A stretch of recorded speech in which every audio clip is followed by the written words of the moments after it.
তো মাসআর্ট হচ্ছে গিয়ে আমাদের একটি স্বেচ্ছাসেবী সংস্থা। আ আমরা বেশ কিছু লাইক মাইন্ডেড পিপল একসাথে একটা প্ল্যাটফর্ম তৈরি করেছিলাম। আমাদের কাজই ছিল হচ্ছে গিয়ে কলকাতা দুর্গাপুজোকে দেশে বিদেশের বিভিন্ন প্রান্তে নিয়ে যাওয়া শিল্পের নিরিখে।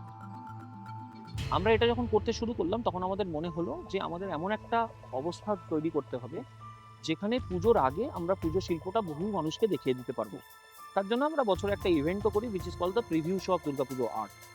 যেখানে দেশ-বিদেশ থেকে আসা মানুষ তো অতি অবশ্যই এবং এখানকারও প্রচুর মানুষজন যারা পুজোকে শিল্পের নিরিখে দেখতে চায় তারাও দেখতে পারে। massart.in বলে আমাদের একটি ওয়েবসাইট আছে। সেখানে গেলে পরে সেখানে একটি ফর্ম আছে। ফর্ম ফিল আপ করলে পরে আমাদের এন্ডের থেকে তার কাছে কিউআর যাবে এবং তার কিছু একটা পদ্ধতি আছে যে পদ্ধতিতে আমরা সেই মানে সিস্টেম বিচার করে নেয় যে প্রিভিউ পাস সে পেতে পারে কি পারে না।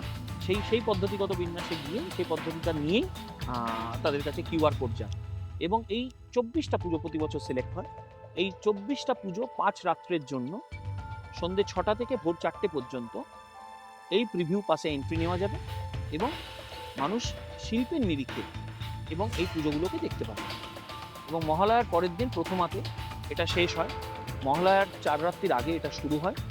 অ্যান্ড দ্য মোস্ট ইম্পর্টেন্ট তারপর থেকে তো সমস্ত পুজোই জনগণের জন্য উন্মুক্ত হয়ে উন্মুক্ত যায়। হয়ে আছে। কিন্তু এই সময়টায় সেই সমস্ত মানুষজনদেরকে একটু প্রাধান্য দেওয়া হয় যে তারা এসে যাতে পুজো শিল্পটাকে দেখে যেতে পারে।